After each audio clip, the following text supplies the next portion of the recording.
ನೋಡ್ತಾ ಇದ್ದೀರಾ CBT Kannada TV. ನೀವು ನೋಡ್ತಿದ್ದೀರಾ ಸಿಬಿಟಿ ಕನ್ನಡ ಟಿವಿ. ಇಂದಿನ ಮುಖ್ಯಾಂಶಗಳಿಗೆ ಸ್ವಾಗತ. ರಾಜ್ಯಪಾಲರ ಕಚೇರಿ ಸಿಬ್ಬಂದಿಯನ್ನು ತನಿಖೆಗೆ ಅನುಮತಿ ಕೋರಿದ ಐಜಿಪಿ. ಕೇಂದ್ರ ಸಚಿವರಾದ ಎಚ್.ಡಿ. ಕುಮಾರಸ್ವಾಮಿ ಕಿಡಿಕಾರಿದ್ದಾರೆ. ಮಂಡ್ಯದಲ್ಲಿ ಶಾಸಕರ ಅಭಿವೃದ್ಧಿ ರಾಜಕಾರಣಕ್ಕೆ ಜೈ ಎಂದ ಕೆರಗೋಡು ಗ್ರಾಮಸ್ಥರು. ಹನುಮಧ್ವಜ ವಿವಾದಕ್ಕೆ ತಿಲಾಂಜಲಿ.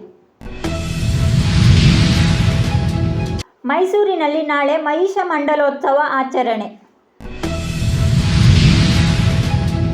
ಚುನಾವಣಾ ಬಾಂಡ್ ಹಗರಣ, ಹಣಕಾಸು ಕೇಂದ್ರ ಸಚಿವೆ ನಿರ್ಮಲಾ ಸೀತಾರಾಮನ್ ವಿರುದ್ಧ ಎಫ್ಐಆರ್ ದಾಖಲು. ಮಂಡ್ಯ ಜಿಲ್ಲೆಯಲ್ಲಿ ರಕ್ತದಾನಿಗಳ ಸಂಖ್ಯೆ ಹೆಚ್ಚುತ್ತಿದೆ. ಜಿಲ್ಲಾಧಿಕಾರಿ ಡಾಕ್ಟರ್ ಎಚ್.ಎಲ್. ನಾಗರಾಜು ಹೇಳಿದರು. ಜಮ್ಮು ಕಾಶ್ಮೀರದಲ್ಲಿ ವೇದಿಕೆ ಮೇಲೆ ಅಸ್ವಸ್ಥರಾದ ಎಐಸಿಸಿ ಅಧ್ಯಕ್ಷರಾದ ಮಲ್ಲಿಕಾರ್ಜುನ ಖರ್ಗೆ.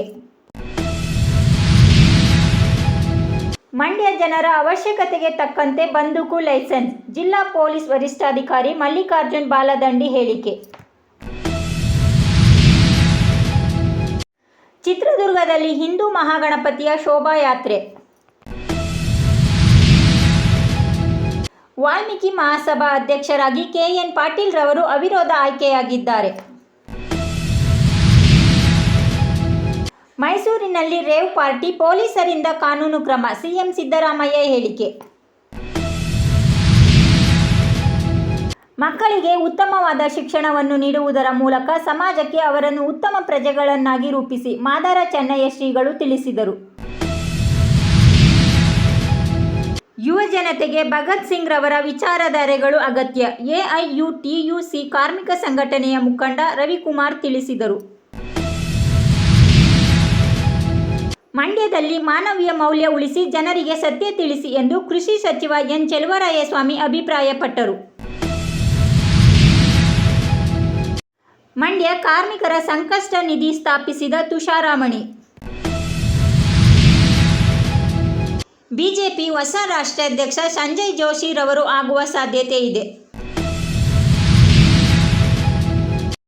ಮೈಸೂರಿನ ಹೊರವಲಯದಲ್ಲಿ ರೇವ್ ಪಾರ್ಟಿ, 50ಕ್ಕೂ ಹೆಚ್ಚು ಮಂದಿ ಪೊಲೀಸರ ವಶಕ್ಕೆ.